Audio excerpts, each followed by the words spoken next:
بسم اللہ الرحمن الرحیم۔ السلام علیکم ورحمۃ اللہ وبرکاتہ۔ اللہ تعالیٰ کی رحمتیں برکتیں ہمیشہ آپ پر اور ہم سب پر جاری و ساری رہیں۔ پارہ نمبر 28 سورہ الممتحنہ کی آیت نمبر 7 سے ہم شروع کریں گے، جس میں بیان فرمایا جاتا ہے، اللہ تعالیٰ تمہیں منع نہیں کرتا کہ جن لوگوں نے تم سے دین کے معاملہ میں جنگ نہیں کی اور نہ انہوں نے تمہیں تمہارے گھروں سے نکالا کہ تم ان کے ساتھ احسان کرو، یعنی احسان کرنے سے منع نہیں فرمایا گیا، اور ان کے ساتھ انصاف کا برتاؤ کرو۔ بے شک اللہ تعالیٰ انصاف کرنے والوں کو دوست رکھتا ہے۔ اللہ تمہیں صرف ان لوگوں سے روکتا ہے جنہوں نے تم سے دین کے معاملہ میں جنگ کی اور تمہیں تمہارے گھروں سے نکالا یا مدد دی تمہارے نکالنے والوں کو، اور تم انہیں دوست بناؤ، اور جو انہیں دوست بناتے ہیں تو وہ ہی اپنے آپ پر ظلم توڑتے ہیں۔ اے ایمان والو، جب آ جائیں تمہارے پاس مومن عورتیں ہجرت کر کے تو ان کی جانچ پڑتال کر لیا کرو، اور اللہ تعالیٰ خوب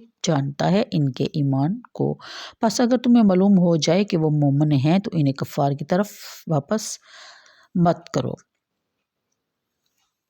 نہ وہ حلال ہیں کفار کے لیے اور نہ کفار حلال ہیں مومنات کے لیے، اور دے دو کفار کو جو مہر انہوں نے ان پر خرچ کیے، اور تم پر کوئی حرج نہیں کہ تم ان عورتوں سے نکاح کر لو جب تم انہیں ان کے مہر ادا کر دو تو، اور اسی طرح تم بھی نہ روکو اپنے نکاح میں کافر عورتوں کو، اور مانگ لو جو تم نے ان پر حرج کیا، اور کفار بھی مانگ لیں جو انہوں نے حرج کیا۔ یہ اللہ کا فیصلہ ہے اور تمہارے درمیان فیصلہ فرماتا ہے، اور اللہ سب کچھ جاننے والا بڑا دانا ہے۔ یہ تھی آیت نمبر 10 تک کا ترجمہ۔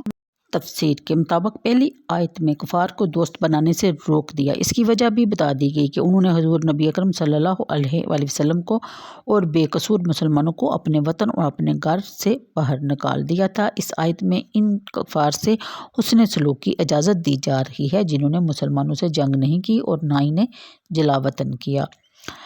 حضرت صدیق اکبر کی ایک بیوی قتیلہ نامی تھی جس کو آپ نے قبل از اسلام طلاق دے دی تھی۔ اس کے بطن سے آپ کی صاحبزادی حضرت اسما تھی۔ ہجرت کے بعد وہ اپنی بیٹی کے لیے چند تحفے تحائف لے کر مدینہ آئی۔ حضرت اسما نے گھر آنے سے روک دیا اور تحائف قبول کرنے سے انکار کر دیا۔ اس واقعہ کا ذکر انہوں نے بارگاہ رسالت صلی اللہ علیہ وآلہ وسلم میں کیا۔ حضور صلی اللہ علیہ وسلم نے اسما کو اجازت دی کہ وہ اپنی ماں کو گھر آنے کی اجازت دے اور ان کے تحفے قبول کرے اور ان کے ساتھ احسان اور مروت کا برتاؤ کرے۔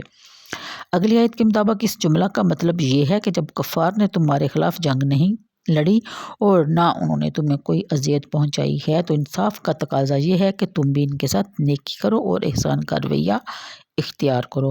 اگر تم محارب کافروں کی طرح ان مسلح کافروں کے ساتھ بھی جبر و تشدد کرو گے تو یہ عدل و انصاف کے خلاف ہوگا۔ اس کا معنی یہ ہرگز نہیں کہ ایسے کفار کے ساتھ انصاف کرو جنہوں نے تم پر زیادتی نہیں کی، اور جنہوں نے تم پر زیادتی کی ہے ان پر تمہیں ظلم کرنے کی اجازت مل گئی۔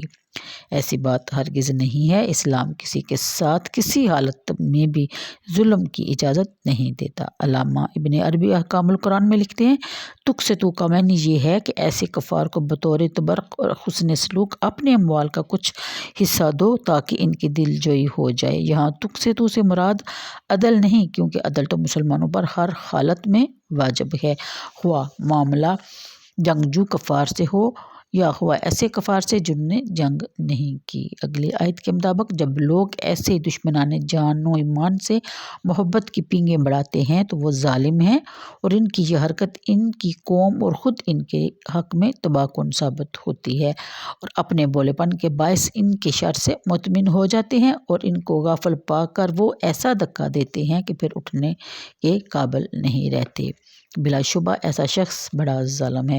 اگلی آیت میں بتایا جا رہا ہے کہ صلح حدیبیہ کے موقع پر جو معاہدہ طے پایا تھا، ان میں کفار مکہ کی طرف سے ان کے نمائندہ سہیل ابن عمرو نے یہ شرط پیش کی تھی کہ اگر کفار کا کوئی آدمی مسلمان ہو کر مدینہ طیبہ آ جائے تو کفار اس کو مکہ واپس لے جا سکتے ہیں، لیکن اگر کوئی مسلمان مکہ میں کفار کے پاس آ جائے تو مسلمان اس کو واپس لینے کا مطالبہ نہیں کر سکتے۔ یہاں اب چنانچہ ابو بصیر جو اہل مکہ کے مظالم سے بہت تنگ تھے حدیبیہ میں پہنچ گئے، لیکن اس معاہدے کا پاس کرتے ہوئے حضور صلی اللہ علیہ وسلم نے انہیں واپس کر دیا۔ بعد ازاں مسلمان عورتیں بھی ترک وطن کر کے مدینہ طیبہ آنے لگی۔ عقبہ ابن ابی معیط جو اسلام کے بدترین دشمنوں میں سے تھا، اس کے لخت جگر کلثوم کشاں کشاں مدینہ پہنچی۔ اس کے علاوہ وہ صبیہ بنت الحارث اور امیہ بنت بشر اپنے ازدواجی بندھنوں کو توڑتی ہوئی بارگاہ رسالت میں حاضر ہوگی، اور یہ سلسلہ چل نکلا۔ انہیں واپس لانے کے لیے کسی کا بھائی، کسی کا خاوند، کسی کا ولی مدینہ طیبہ پہنچے۔ اس پیچیدہ مسائل کو حل کرنے کے لیے یہ آیت نازل ہوئی کہ اگر مسلمان عورتیں ہجرت کر کے تمہارے پاس آ جائیں تو تم ان کی جانچ پڑتال کر کے تسلی کر لو۔ اگر ان کے آنے کا مقصد صرف ایمان کا تحفظ ہے تو انہیں واپس نہ کرنا۔ اکثر لوگ اس حکم کے بارے میں بڑی الجھن محسوس کرتے ہیں۔